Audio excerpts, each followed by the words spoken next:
বাবা দাদাকে good morning বলছে, দেখো গুড মর্নিং বলে দাও।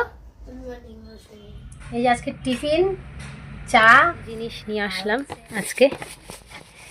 গুড মর্নিং সবাইকে। আজকে ব্লগটা এখান থেকে স্টার্ট করছি। আজকে হয়তো বিশেষ কিছু তোমাদের দিয়ে উঠতে পারবো না ব্লগে, কারণ আমার সকাল সকাল সমস্ত কাজকর্ম কমপ্লিট হয়ে গেছে। কারণ ছেলের 1টা থেকে পরীক্ষা, আমার 12:30টার মধ্যে ওকে নিয়ে বেরোতে হবে। তাছাড়াও সকাল সকাল উঠে আজকে কাজকর্মগুলো করে একবারে রান্না করে নেব, কারণ আস্তে আস্তে সেই 3:30 বেজে যাবে, তখন তো আর রান্না করার টাইম থাকবে না। তাই একবারে ওকে 12:30টার সময় একটু গরম ভাত খাইয়ে নিয়ে যাব এক্সামের ওখানে। ভ্যানওয়ালা টোটোওয়ালা আসছে কিনা আমি বলতে পারছি না, তাই আমাকে আজকে যেতে হচ্ছে। কালকের থেকে যদি এই টোটোওয়ালা আসে তাহলে টোটোওয়ালার সাথেই দেবো। তো চলো আজকে ব্লগটা স্টার্ট করছি এখান থেকে। সবাই ভালো থেকো। আর ব্লগটা মহারাজা উঠেই সকালবেলায় উঠেই দেখি গড়ি পড়ে নিচ্ছে। মানে কি আর বলবো, যখন যেটার মানে পছন্দ হয় তখন সেটাকে নিয়ে একদম মানে দিন রাতে বলছে পড়ে ঘুমাবে। না বাবা পড়ে ঘুমাতে নেই। আর রোশানকে একটা জিনিস তোমাদের দেখাচ্ছি। রসু, আর রসু, রোশান কোথায় গেলি? এই তো বাবা, তো আমার কি পরেছি দেখাও তো একটু। রসু কি পরেছ? রসুর ড্রেসটা একটু দেখো। দেখো ওর যে সকালবেলা ঠান্ডা লাগছিল, নলে না অন্য সময় ও জামা পরাতে ভীষণ ধানাই পানাই করে, একদম পরতে চায় না, মানে গজরাতে থাকে যে পরবো না। আজকে যে ওর ঠান্ডা লাগছিল তার প্রমাণও নিজে পরালাম যে একদম গুড বয়ের মতন পরে নিয়েছে। এটা আমার সোনা বেটা, এই সোনা বেটা গুড বয়ের মতন জামা পরে নিয়েছে। কার জামা জানিস? এটা দাদার জামা। বুঝলি বাবা দাদাকে গুড মর্নিং বলছে, দেখো গুড মর্নিং বলে দাও। দাদাকে গুড মর্নিং জানাচ্ছে, তোকে উইশ করছে, তোর পরীক্ষা না আজকে। তো সবাই যারা ভিউয়ার্স বন্ধুরা আছো, দাদারা বোনেরা দিদিরা সব উঠবে না রসু, এই যে কম্বলে ওঠাই তো পছন্দ না, লোম হয়ে যাবে। এইবার ভিউয়ার্স বন্ধু আছে, সবাইকে বলছি একটু আশীর্বাদ করো। ফাইনাল এক্সাম তো সবাই আমাকে বলে, বকাবকি করে, হ্যাঁ তুই এমন ভাব করিস যেন ছেলে একদম মাধ্যমিক দেবে। একদমই না। ভিতটা যদি পোক্ত হয় তাহলে সবসময় পোক্তই থাকবে, সবসময় সেই মানে সেই যে কোনো ভিত পোক্ত হলে যেমন বিল্ডিংটা পোক্ত হয়, সেরকম ছোটোবেলার থেকে যদি পড়াশোনায় ভালো থাকো, পড়াশোনা ভালো করে দাও, পরীক্ষা ভালো করে দাও, তাহলে বড় হলেও কোনো চাপ থাকে না। তা আমি ওকে কোনো রকম চাপ দিই না। আমি বলি যে ও এত দুষ্টু না, অ্যাকচুয়ালি প্রচণ্ড চঞ্চল, সেই কারণেই আমার আর কি ভয় লাগে যে পরীক্ষার হলে দেখা গেল অন্যদিকে তাকিয়ে রয়েছে। সেরকম করবেন। আজকে কি এক্সাম বাবা বলে দাও? পরীক্ষা। মুখের মধ্যে তোমার কি সব লেগে আছে? মুখ ফ্রেশ করে আসো। রসু, এই রসু তুমি কি পড়েছো? ঠান্ডা লাগছে, ব্যাপারটা হলো এই। ও কিন্তু আগাগোড়া খাটেই শোয়, কিন্তু ওকে এই 6 মাস যাবৎ নিচে শুতে দিচ্ছি, কারণ ডাক্তার আমার ছেলের সাথে মানে ওকে ঘেঁষাঘেঁষি কী বলো তো, ওদের মধ্যে একটা জার্মস থাকে, তো যতই হোক ও তো রেগুলার স্নান করতে পারে না। বাবা হাই তুলছে, বুঝি বাবা, বুঝি বাবা, বুঝি বাবা, বুঝি বাবা, ও তো রেগুলার স্নান করতে পারে না। একটা বাচ্চাদের একটা জীবাণু মানে ক্রিয়া প্রতিক্রিয়া হয়, সে কারণে ওকে একটু বলেছে খাটে যতটা কম তোলা যায়। তো ওকে নিচে রীতিমতন বিছানা করা হয়, ও নিচেই শুতে এখন ভালোবাসে। আমার লক্ষ্মী সোনা কি পড়েছে, এলে বাবালে বাবালে। তা আমি এখন একটু পুজোটা দিয়ে নিই। রাত্রেবেলায় দেখো বাসনগুলো মেজে রেখেছি। কোথায়?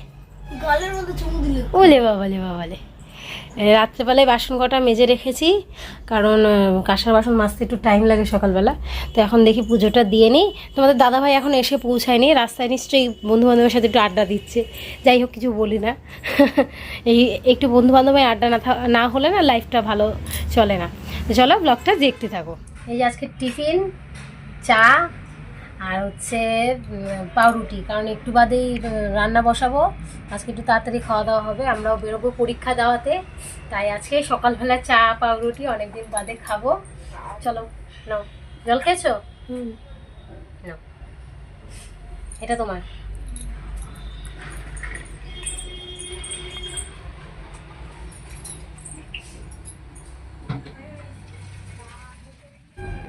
আজকে 11:30টার মধ্যে লাঞ্চ আমার পুরো রেডি। খেয়ে যেহেতু বেরোবো, দেখো ধোয়া ওঠা গরম ভাত দিয়ে পুরো ধোয়া উঠছে। আর এটা হচ্ছে সর্ষে শাক করেছিলাম আজকে, একটু গন্ধরাজ লেবু কেটেছি, পালং শাকের তরকারি বড়ি দিয়ে। আর এই ডালটা আমার খুব প্রিয়, এটা হচ্ছে মুগ আর ছোলার ডাল, যেটাকে আমরা মুগো বুটের ডালও বলি। হিং ফোড়ন দিয়ে দারুণ লাগে খেতে।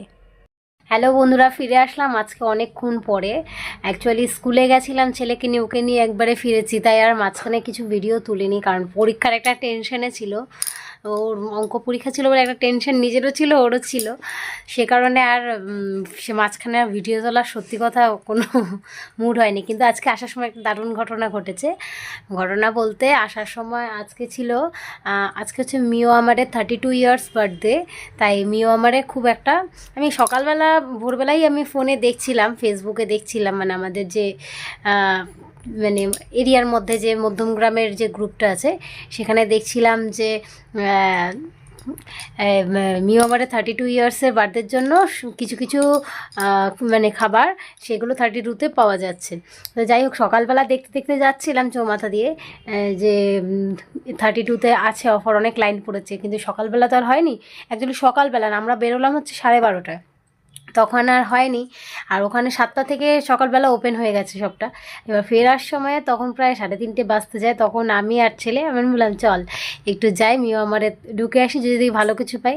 ছেলে বলছিল মা বার্গার খাবো, কিন্তু বার্গার আর ছিল না, বার্গার পিৎজা ছিল না, যেটা ছিল সেটা নিয়ে এসেছি। চলো দেখা যাক কী নিয়ে এসেছি। দুটো জিনিস নিয়ে আসলাম আজকে। ও প্যাকেটটা খুলো, আস্তে আস্তে আস্তে ধরো। যে দুটো জিনিস নিয়ে এসেছি এটাও খাওয়া হয়নি আগে, না এটা মনে হয় ইন্টারনেটটা খাওয়া হয়েছে। খুলছে না কেন?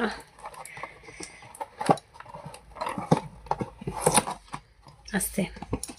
ও, এই দুটোই অ্যাভেলেবেল ছিল, তাই এই দুটোই নিয়ে এসেছি। বার্গারটা খাওয়ার খুব ইচ্ছে ছিল, কারণ মিও আমারের আমি এর আগে বার্গার খেয়েছি, ভীষণ ভালো ছিল। এই দুটো নিয়ে এসেছি, তো এই দুটো দেখি কেমন খেতে হয়। এটা খাবো। আচ্ছা খাবি। আর সেই তো দুপুরবেলা সেই 12টার সময় ভাত খাইয়ে নিয়েছে, আর খাওয়া হয়নি। দেখি এখন যদি কিছু খায় তো খাইয়ে দেবো। তো আজকের ব্লগটা আর বেশি বড় করছি না, বুঝতেই পারছো নানা রকম ব্যস্ততার মধ্যে রয়েছি আজকে, মানে ছেলের এক্সাম নিয়ে একটু চিন্তায় রয়েছি।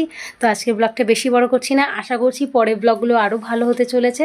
তোমরা পাশে থাকো, এটাই শুধু চাই, এইভাবেই পাশে থাকো। একটু কমেন্ট করবে, কমেন্ট করলে সত্যি বন্ধুরা বলছি ভীষণ ভালো লাগে, ভীষণই ভালো লাগে। সাবস্ক্রাইব যদি নাও করে থাকো কমেন্ট করবে, ভীষণ ভালো লাগে।